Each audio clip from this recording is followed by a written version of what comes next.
Training camp has been an intense one for Miami, so we break down all the action, what we've heard from Erik Spoelstra, Tyler Herro, and more. Plus, Giselle Espinales of NBC joins the show with her perspective on camp, the competition for the starting lineup, and outlook for the season. That's all coming up on today's Locked On Heat.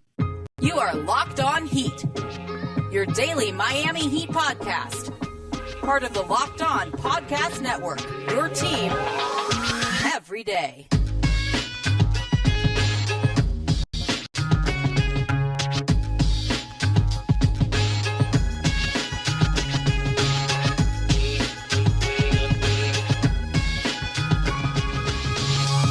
All right, welcome to Locked On Heat, your daily podcast covering all things Miami Heat. However you might be tuning in on YouTube, Odyssey, or wherever you get your podcast, thank you so much for making Locked On Heat your first listen every day. I'm Wes Goldberg here with David Ramil. Victor Oladipo wants a bigger role, and Giselle Espinales from NBC 6 Sports joins us after visiting Heat training camp in the Bahamas in a minute. But we begin today with the latest on Tyler Herro's extension. Herro told reporters Thursday that talks about his extension are ongoing between his agent and the Heat, but made sure to point out that this isn't a rush to sign anything below what he views as less than what he deserves, saying, quote, "I want to be here. I want to be in Miami, but I'm not rushed to sign anything. It's got to make sense for me and my family. I'm not just going to sign anything. I see the market. I see what guys got paid, and I know my worth. So what I'm looking for is the right number." David, what do you make of Tyler Herro's comments? Not much. I mean, I think he wants to get paid, to be quite honest with you. He also threw in a little extra nugget, which I'm sure we'll get into soon. Also that, it doesn't matter where he plays, right? Whether he's here, whether he's elsewhere. And he made it clear he wants to be in Miami, but moreover, he just wants to go out there and play basketball and get paid a lot of money for it. So I think that's his goal. I think he's bristled a little bit from the front office not giving him that extension. I know he's saying it's not a rush. I don't buy that for a second. I think that they want to get paid as quickly. They want to lock that in. They want to be able to just move on, focus on the on-court production, focus on the start of the season, rather than have to worry about that contract and the extension kind of looming over his head for the start of the year. He's not in a rush to get paid what he wants to get paid. But if they come in with something below market value, Colin Sexton, right, for example, 4 years, $90 million, he's not agreeing to that. Him and XL Sports, Jeff Schwartz, they're not going to agree to that. Jeff Schwartz is an aggressive agent. You look at the people he's represented in the past. Marvin Bagley III, for instance, got paid way more than he ought to have gotten paid on his extension. It's one of those he's one of those established groups that they're not afraid to go into restricted free agency. And when I hear Tyler Herro say, "I'm not in a rush to get paid what I deserve to get paid," to me, I'm reading that as, hey, y'all want to play hardball and you want to take this into restricted free agency? That's what we'll do if you're trying to give me Colin Sexton money. On the other hand, if you want to come in with RJ Barrett money, maybe then we've got a deal, because RJ Barrett just signed with the Knicks for a 4-year, $120 million extension, what could be worth up to $120 million, $107 million guaranteed. David, that's between $26 million and $30 million a year. When I hear Tyler talk about the market and seeing what other guys are getting paid, we already got reports earlier in the summer that Tyler Herro's market is probably somewhere between 20 and 25 million. That was before RJ Barrett got paid. That was before this extension with the Knicks. RJ Barrett, who's in the same draft class as Tyler Herro, was drafted a lot higher than Tyler Herro, but the same class. And you could argue that Tyler Herro's numbers are as good as RJ Barrett's. Now, I don't necessarily want to have the debate. RJ Barrett starting, is he better defensively? Sure, whatever. Tyler Herro don't care about that either. He's looking at that RJ Barrett extension. That's the number he's looking at. I wonder whether he'd be comfortable or happy taking any less than $100 million. He's not going to do that. $107 million over 4 years. No way. 107 plus incentives in New York is probably the equivalent of like 100 million plus incentives in Florida. But I wonder whether or not so much of the NBA is about status and having you being recognized as a max player. Once you're that guy, once you're getting paid that publicly and everybody knows how much you're making, a lot of that is about showing off and being able to say, I am that player, I deserve that money, etc. But I just don't think he'd feel comfortable. I think he sees himself as better than RJ Barrett. And again, we can make that argument for him. But I just don't think he's going to be willing to take less than Barrett, regardless of the tax situation in New York and Florida, or the high cost of living in New York as compared to Florida, et cetera. I think Tyler wants to get paid more than Barrett just to be able to show I've got the hardware. I've been to the NBA Finals. I've been to the playoffs 3 years in a row. You haven't done anything in your career. Minimum has to be $100 million. Has to be. There's a cachet That's to your point. That's a starting point. It's the starting point. Look, the Heat have until October 17th to hash something out with Tyler Herro, right? That's the day before the regular season begins, and that's the deadline for something like this. If it goes past that and there is no deal, then Tyler Herro is going to play this. He's got to play this season either way on his, it's about a $6 million contract. Whether or not that extension kicks in next year or not will depend on whether or not they get anything done before October 17th.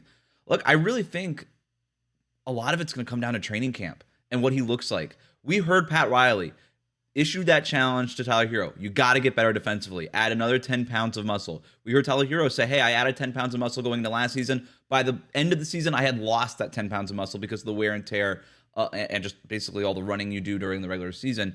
We've already heard and seen reports that Tyler Herro's added another 10 pounds of muscle, and he looks good. You and I saw him up close at Media Day. Everybody that we talked to at training camp says he looks great there. There's already videos coming out from the Bahamas. He looks like he's gaining weight. He looks like he's gaining muscle. And by the way, that's supposed to be the case. He's 22 years old. He's not going to be in his physical prime until he's 26, 27 years old. And for him, who looks like a little bit of a late bloomer, even physically, that it might even be until, his physical prime might not be until he's like 30, 31. That said, whatever he looks like in camp, I think the Heat are going to look at that strongly and make a decision from there about whether or not they want to give him that RJ Barrett kind of money. Pat Riley's in the Bahamas. Andy Ellisberg is in the Bahamas, right? Adam Simon is in the Bahamas. Erik Spoelstra, obviously, in the Bahamas. They're going to get to see Tyler up close and see what he's doing in these practices and in these scrimmages against Jimmy Butler, Bam Adebayo, Kyle Lowry, and all these other guys. Max Strus, Victor Oladipo, guys he's competing with for a starting job. And they could make a determination based on that, on whether or not they want to give him that kind of money and if they're comfortable with it.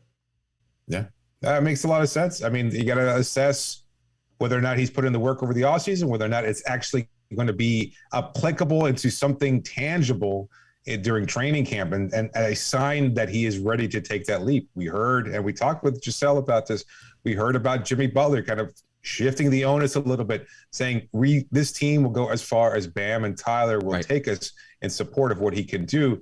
And if Tyler's ready for that next step, if he shows this during training camp, that he's put on the weight, that he's able to continue to develop into a better version of what we saw even last year when he was Sixth Man of the Year, then that might shift the focus, the line of thinking a little bit for the front office and say, you know what, let's quit yanking him around. Let's give him the money that we think he deserves rather than have it play out messy. Because I do think it will. Like, there's just no way around it.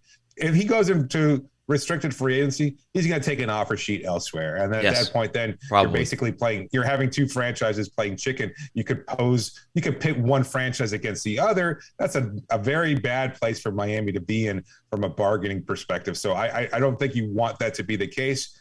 Somebody's going to pay Tyler at 23 at the end of next season a lot of money, and whether it's Miami or not, that remains to be seen. And to your point, Tyler has not made it a secret that he wants to start. He is also, in recent comments at training camp in the Bahamas, said, I just want to be wanted. And after a year of being included in Donovan Mitchell and Kevin Durant trade rumors, and who knows how much stock Tyler himself puts into those rumors, right? And who knows what kind of conversations happened between Tyler Herro and the Heat's front office, right? But he wants to feel wanted, and he wants the opportunity to start. Does he get that in Miami this season? Who knows? That we'll see, right? But if they, to your point, great in Portland next to Dame Lillard, right? I mean, that's a team that could throw a lot of money at him. All the comparisons to CJ McCollum, and then he can finally go and take his. Because that worked so well for Portland before, right? One other quote before we finish up here on Tyler. He's making it known how much he's working. I think if Tyler Herro, I don't disagree with what you're saying, that he's going to want to feel wanted somewhere, and he's not going to hesitate to sign an offer sheet elsewhere if he does have to enter a restricted free agency next year. And by the way, the Heat's motivation for not giving him an extension is to make sure that he's still tradable. If you sign him to an extension before the regular season, you essentially can't trade him because of the poison pill provision until next season when that extension kicks in. And so if you're the Heat and you want to maintain that flexibility, that's another reason why you want it. It's not just whether or not you think that Tyler Herro is deserving of that money if you're comfortable paying him that money long term. It's also how flexible do you want to stay in case there's an opportunity to trade for a superstar mid-season. Now, that said, I don't think that if you're the Heat front office, you're going to operate that way. And I also, as much as the Heat loves to star chase, I don't think they operate necessarily that way either. I think they like the definite thing more than the chance thing. But still, I think Tyler Herro wants to make it known how hard he's working. Here's the quote that I wanted to read. Quote, I kind of regained the weight and then my body fat is like at 4.7%. I got the lowest on the team. And then he remarks to reporters, make sure everybody knows that. And he said that with a grin, again, according to the Miami Herald. Tyler Herro coming in at 4.7% body fat, which would be better on the team, best on the team, better than Jimmy Butler, better than all these guys. And he's letting them know. And he's making sure that the reporters say, make sure everybody knows that. Everybody might as well just say, make sure Pat Riley, Andy Ellsberg, and Adam Simon know that. And Jimmy Butler. And Jimmy Butler, of course. Coming up, we're going to be joined by Giselle Espinales to talk about what she saw firsthand at Heat training camp in the Bahamas. But first, let's talk about BetOnline. Yeah, betonline.net, your number one source for football betting info this season. We're recording this on a Thursday afternoon, just hours away before the Miami Dolphins tip off against the Cincinnati Bengals. I know you're not a believer, Wes. I know you're as much of a Dolphins fan as you are. You don't think the Dolphins can. David, I'm a believer. I'm just not a guy who's going to jinx my home team. So I do not bet on the Dolphins on Thursday Night Football. Weird stuff happens on Thursday Night Football, but I'm seeing a lot of places saying that they're going to cover the 3.5 spread. So we'll see.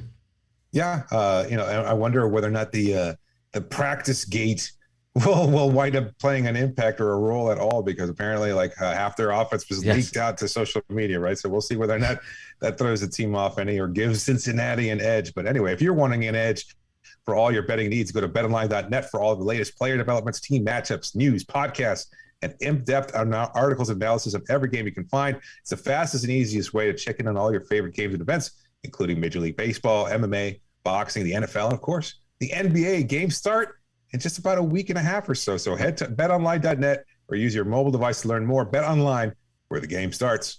All right, and we are here with Giselle Espinales from NBC6 Sports, who is just flying back now from the Bahamas, where she was attending Miami Heat training camp.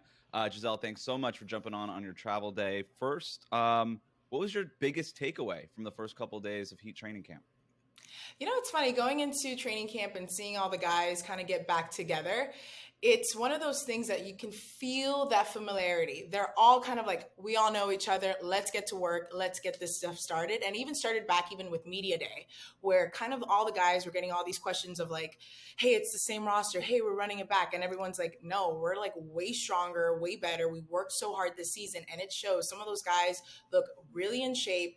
Even I know there's been a lot of discussion with Kyle Lowry, like just him walking around, like he looks significantly different in a good way. You know, I think definitely his work that we saw in those Las Vegas videos came to play here. You know, the few moments that we were able to just catch a glimpse of him, right, as media were allowed in, it's like his body does look very different. Yeah.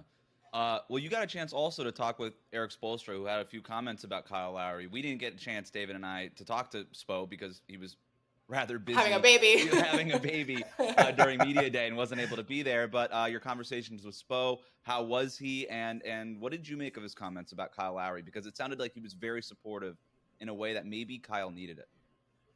You know, it's funny because obviously Spo's a machine. Like he comes in, he's like, Mom and baby are good. I'm happy to be back with the Heat team too. So he went in and he was really excited about getting all the guys back together.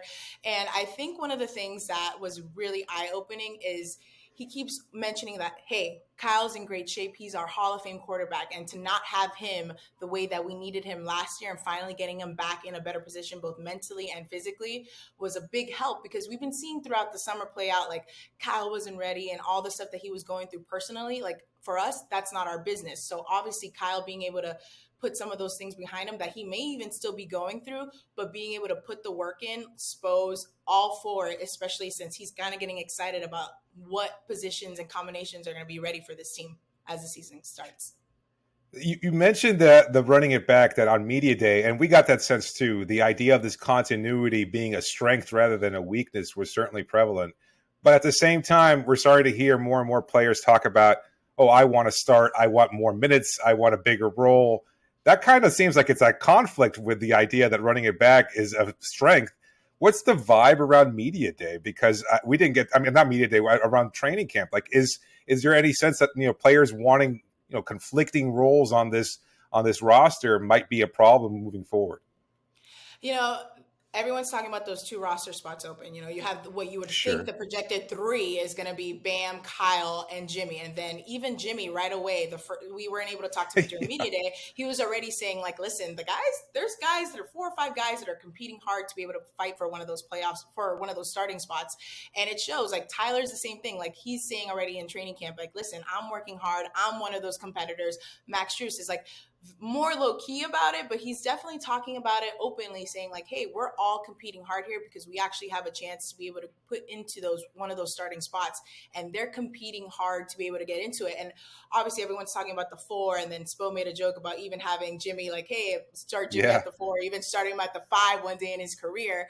But Caleb Martin is one of those people that he was like, hey, I'm actually stronger this offseason. I've worked really hard. I'm making my game, making sure that I actually have a chance to kind of have a role here. And he's also one of those players in those competing spots. So Spo's kind of been saying that it's going to be interesting. And I feel like his personality is like, yes, so we're going to get like being able to like finagle all these kind of different moves, because in the end, it's not really who starts a game. It's who's going to be the team or like the 5 that finish those games in those tight spots when they need those wins. I think that's the first time we've ever had the word finagle dropped on the podcast. So shout out to you for that is a very good word. That is a very good word.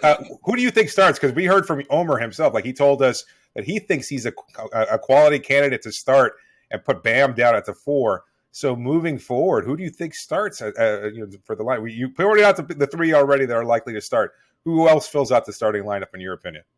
That's funny because Omer, even at media day, he was just like, he thinks of himself as a starter. So way to go, because that's one of the things they've been talking about a lot, like the confidence, and maybe that confidence of having everybody like run it back or this kind of same roster. They all know like the personalities that are going to work well together. They all know who is the role for certain things.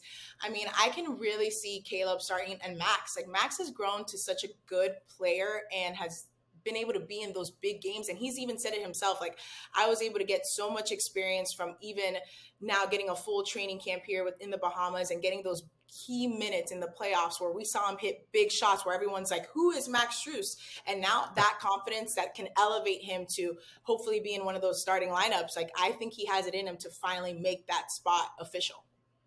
I think based on media day, everybody's going to try to say the right things. And in training camp, everybody's got their best foot forward, right? Everybody's excited to be back, playing some basketball with their teammates and all these things. But with the Heat, I think it's interesting because it's such a run-it-back group, everybody except for basically PJ Tucker.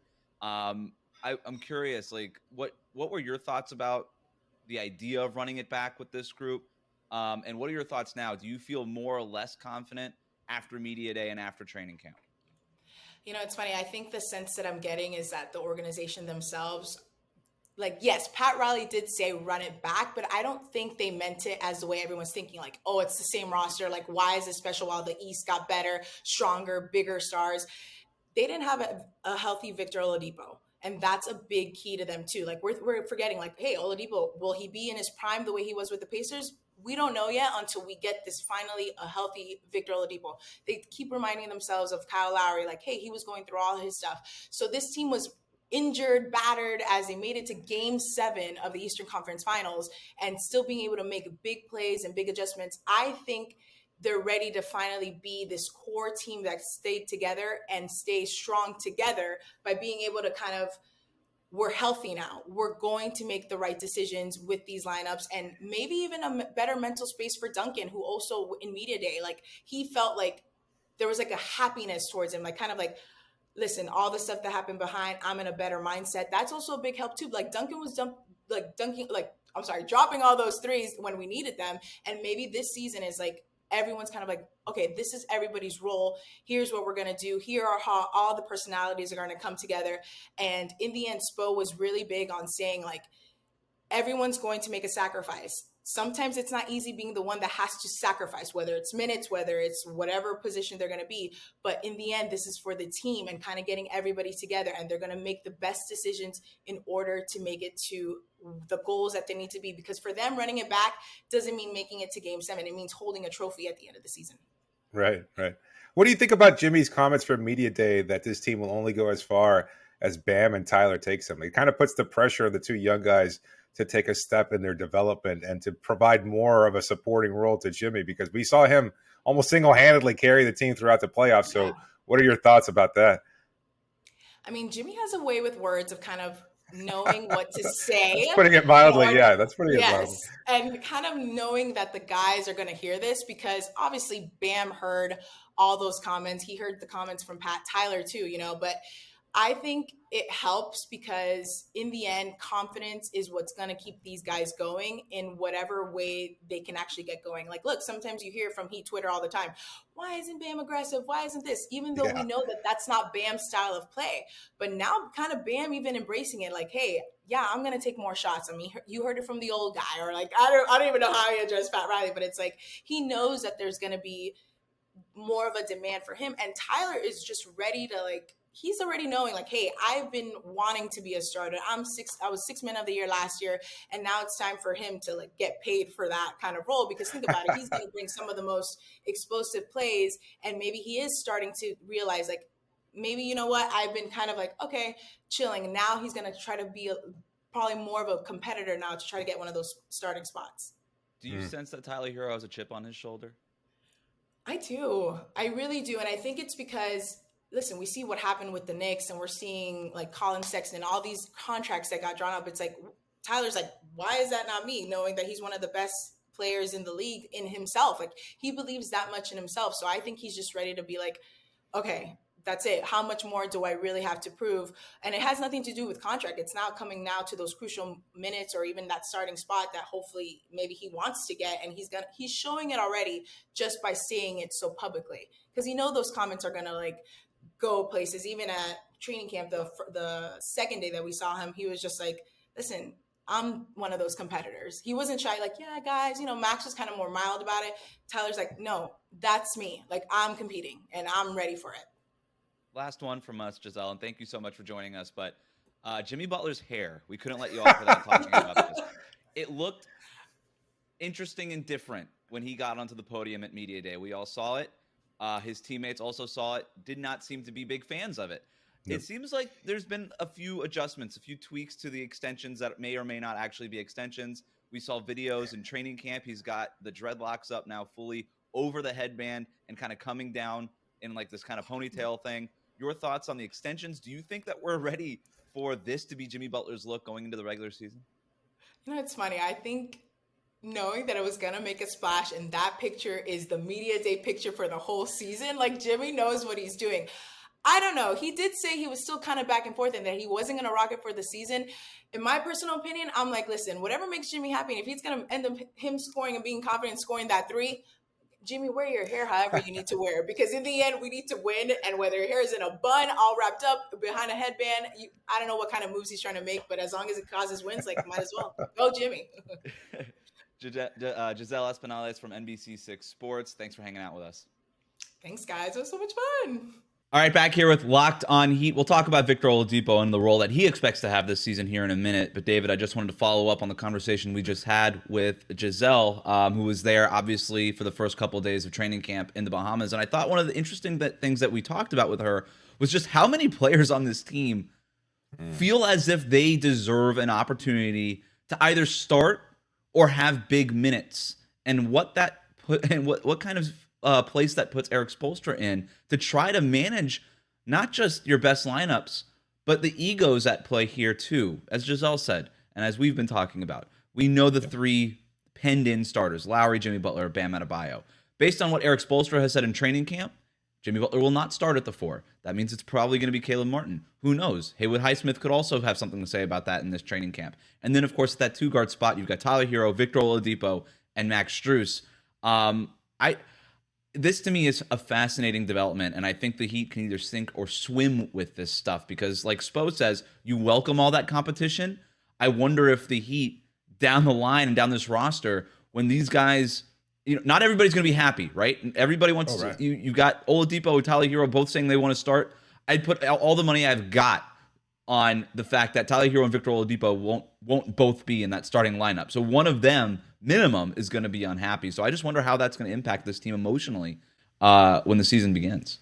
Yeah, I've said it before. I think this is probably the most challenging year for Erik Spoelstra ever, even more challenging than the big three, because as much as managing that team for 4 years was difficult, at the end of the day, not to go all NBA cliche here, you could just trust in the amount of talent that you had, and regardless of whatever friction that might be going on in the locker room, you had the big three. They were going to win you a whole heck of a lot of basketball games, whether they liked each other, whether there were issues in the locker room, whether or not there was conflicts about roles, etc. You want that to be as steady and smooth as possible, but that team was talented enough. I don't think that this team is as talented, and therefore, when you have all these egos kind of in conflict with one another, when you have so many players that are looking for a bigger payday or a bigger role in this team, or in Max's case, to hang on to the role that he earned last year, that's a very combustible combination. And for Spo to have to manage these things early on, yes, I think publicly he's stating how much he likes this.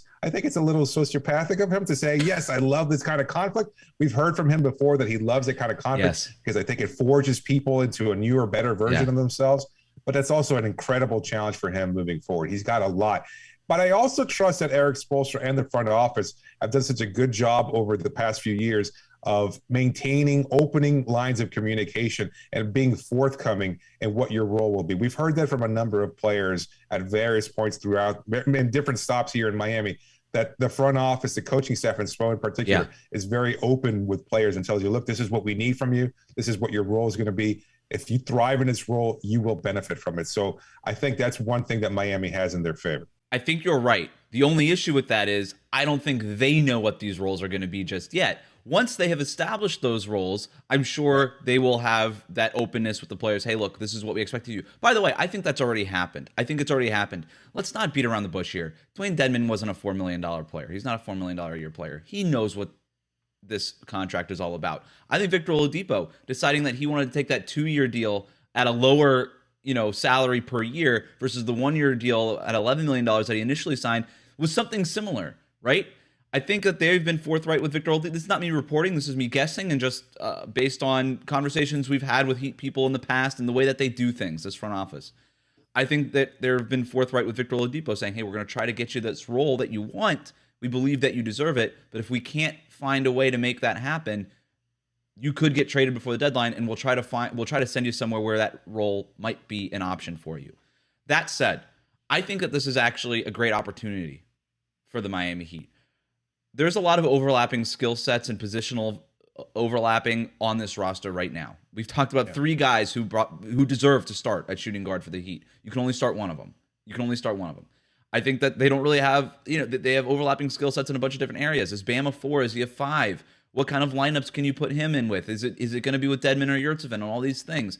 I think there's a great opportunity in training camp to create this competition and basically make it survival of the fittest. Hey, who are our core guys? Who are the best 7 or 8 or 9 guys? And will those guys rise to the top? Will the survival of the fittest thing, like this Darwinian thing happening in the Bahamas right now, like who emerges from that as your best players? Because like you just said, this is Spo's hardest job yet because he's got to manage all of this while also trying to get back to the Eastern Conference Finals, right? He's got to do all of this without adding a Kevin Durant or a Donovan Mitchell or making any major upgrades. He's got to figure out a way to harness this team and make it better somehow. And I said, it's going to be sink or swim. This team cannot swim or can't sink and reach its goals. It's got to get better. You've got to get improvement from Bam. You've got to get improvement from Tyler. And I think the only way to get that stuff is to create this level of competition, this Darwinian training camp that's going on in the Bahamas right now. It's the only way to get that out of these guys is to create that competition. And so I think this is a great opportunity. And by the way, if Tyler Herro doesn't earn the starting job, and if they don't see what they need to see from him, maybe they don't get him the extension, and maybe they decide they want to move on. This is an opportunity for the Heat to finally figure out what this roster is and how far it could go.